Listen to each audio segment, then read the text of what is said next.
Hey everybody, it's Brad from Johnson Small Engines, better known as the one-hand mechanic. If I can do it, you can too. Today we have here a John Deere S140, and today I'm going to show you how to start and operate it, in my opinion. So let's get to it. If you guys purchase this new or even used, make sure the first thing you want to do is open up your hood. We're going to take a peek under here. This is a twin-cylinder, 22 horsepower Briggs and Stratton Intech engine. They've been around for quite a long time. I do like these engines. They're good motors. They have a lot of power. First thing you want to do though, when you get your machine, if you get a brand new or not even used, make sure you check the oil. Get yourself a rag. All right, pull it out, wipe it off. Don't just believe because it shows it on there that you have oil in it. The thing about these dipstick tubes that I don't like is that there's two nubbies on this side, and then there's one on this side, and there's two on this side and one on this side. If you put it in backwards, or if you think it's seated and it's not, two things can happen. One, it can get stuck, and two, it can also not seat properly and it'll blow oil all over the place. You just have to make sure you line up the dots correctly and lock it in. All right, and then back out. This is right on the upper dot, which is perfect. And we just changed the oil, that's why it looks so clean. Make sure you lock it in. This is the battery, and this battery here is the second battery. There's actually 340 cold cranking amps.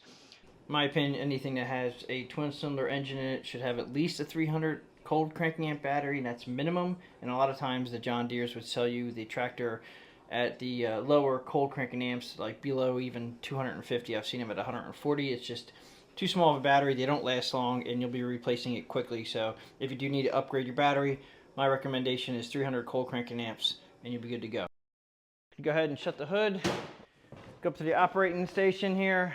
Show you the controls up here. Starting on this side here, we have stop. You have your lights. So if you turn the headlights on, your headlights will light up. So make sure that your key is either in the off position at all times when you're not running the machine, or as I do, take your key out. Don't have to worry about your battery draining. This is when the engine is running, and this is when the engine cranks over. So you're going to go past, and if you do want your lights to work when you're running the machine, just turn your key back one notch to the light position, and your headlights will work when you're operating the machine. To crank it up, we're just going to turn right here to crank it, and we're not going to do that quite yet. This is what they call the power takeoff switch. This is what controls turning on and off your mower deck. Okay, if you ever run out of gas and the mower deck just stopped on you, everything stopped at once, remember when you fill the gas tank up again, if this may be up and you go to crank it, it won't start. And it won't start because this is up in the on position. Just remember that. A lot of times people have called me up and said it won't start, and I'm asking them, did you run out of gas? And they said, yep, that was it. Okay, so over here on the right side pedals, you have your forward pedal and your reverse pedal, and pretty much you're just gonna forward and reverse. When you let go of the pedals, it pretty much brings it into a neutral position. You can use your brake on the left side if needed, but you'll get to find out when you're running this thing that when you're running on flat ground, all you need to do is let go of your pedals and it'll come back to a neutral and it'll slow you down. If you're going up or down hills, you may need to use your brake on the left side. Okay, so starting on the left side, we have the height adjustment lever, and basically it's just small increments. That is nice that you can fine tune your mower deck height. You just basically start and cut the grass. If you don't like it in a position, then you just adjust it accordingly. This is your brake, and it also, when you push it in, it will disengage your hydrostatic transmission.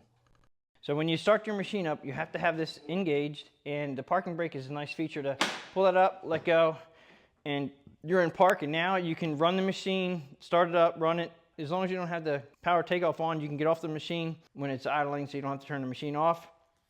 You have your throttle, shows here your turtle, your rabbit, and this is for the choke position. So you're gonna run it up at fast when you're cutting grass. When you start it up, you're gonna hold it here up and choke. It has a kind of a spring tension on it, so you wanna make sure you hold it up and choke. And I recommend once the engine starts, bring it down to like an idle, just to let it warm up a little bit. Probably a lot of you guys are gonna read your manual and say, oh, you run it at full speed right away. I think of it this way, is I don't like to run any engine at full speed right away. As far as small engines go, just let them warm up a little bit. So to start it up, all the way up on choke, down, let it idle a little bit. This right here is the safety switch. You cannot cut in reverse unless you push this down. I'm gonna take this outside and show you how to use it. But basically, When you put your mower deck on and you go and hit your reverse pedal, this, without touching this button, your engine will die. So before you push your reverse pedal down, you're gonna push this button in, hit the reverse pedal, and then you can let go. As long as you're driving in reverse, you can let that go. As soon as you let go of the reverse pedal, you have to redo that button, which means you just have to hit it again when you go into reverse, and I'm gonna take you outside and show you. We have the hour meter here. This machine here has 48.8 hours on it. It's a nice feature to have. This knob here on the steering wheel is an accessory. The customer purchased this when he purchased this tractor. Makes it easy to turn the steering. I had to say though, steering on these are pretty easy as long as your tires are inflated properly. Okay, so on the right side, we have a little holder here for gloves, whatever. Cup holder. Right here is the lever that actually you pull this lever up and then you can adjust your seat forward and backward. Okay, just have to push it up. Get where you like it comfortable at and kind of wiggle, it'll lock in. That's how you adjust your seat. Right below the seat, we have your gas gauge. This is something I do not like at all, but they've gone to this the last so many years. Right now it's showing almost empty, and that's true because this only has a little bit of gas in it.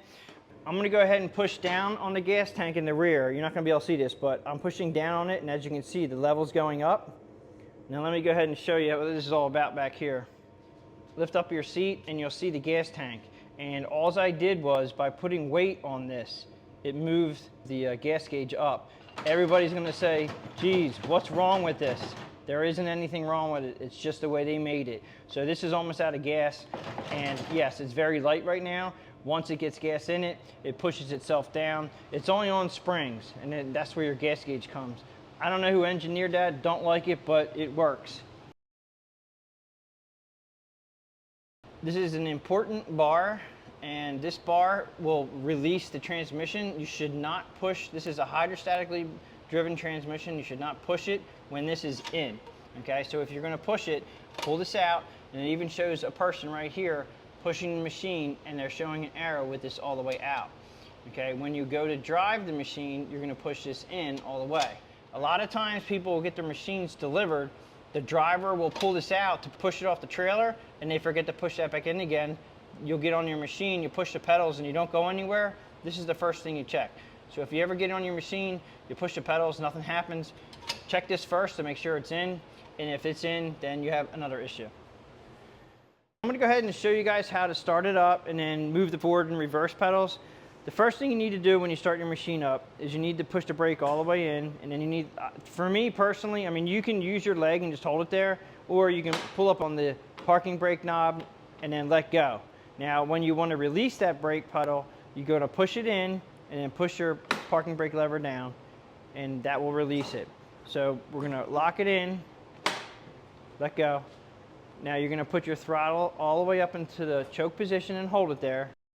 Once it's up in the choke position, you're going to turn it to the crank position here. And as soon as I start it up, I'm going to bring down the idle, one, so you guys can hear me, and two, just let it warm up a little bit. Now, depending on how cold it is, you may have to have that up on choke a little bit longer, crank it a little bit longer, but it should start up pretty quickly.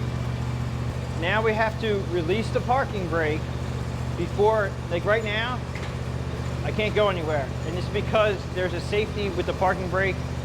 I have to push the pedal down, take your parking brake lever off, let up on the brake. Now we should go forward and backward. Forward, let go, comes to neutral. Rear, let go, comes to neutral. That's pretty much it. And like I said, every time you let off your foot, it's gonna pretty much stop. It's gonna roll to neutral. And if you are on a hill, then yes, you can use your brake and hit that brake. Okay, so I'm gonna go ahead and take this outside, and I'm gonna show you how to use the reverse lockout and turn the mower deck on for you guys. Okay, so we're outside. I'm gonna show you that you can actually just put your emergency brake on as long as your power takeoff to your mower deck is off. So as long as your mower deck is off, you should be able to get off this machine while it's running, just in case if you didn't wanna turn off the machine for some reason. Just like when you start it up, push the brake in, pull your parking brake lever up, let go of the brake at that point. You're gonna take it up, choke, start it up, bring it down, idle. Now it's running. Now I should be able to get off this machine, and it runs. So if you don't want to shut your machine off, that's what you have to do. You just have to make sure your PTO is off, brake is on. You can get off your machine while the engine is running. Now to cut and reverse, you need to make sure your parking lever is down and your brake is in the off position. Then go ahead and turn on your PTO, which is your power takeoff to your mower deck. I'm going to try to do this at low speed and hopefully it won't shut off. So the mower deck is running now, and when you go forward, it's fine. And when you hit the reverse pedal, it's going to shut down. Okay, if you let go real quick, it'll come back to you. The way you're going to cut and reverse is you're going to go ahead and push your button down here. This is the reverse lockout. Push it down, go in reverse, let go of the button, and then you're good. As soon as you let go of that pedal and try to go backwards again, it's going to shut down. So if you're going to do it again, you have to push the button in. As soon as you hit the pedal, you can let go. All right, and then when you go forward, it's fine. So that pretty much is how you reverse cut. Okay, so that pretty much wraps it up for how to start and operate a John Deere S140. If you guys like this video, please give it a thumbs up. Please subscribe, share my channel with your friends, and I'll catch you guys on the next one.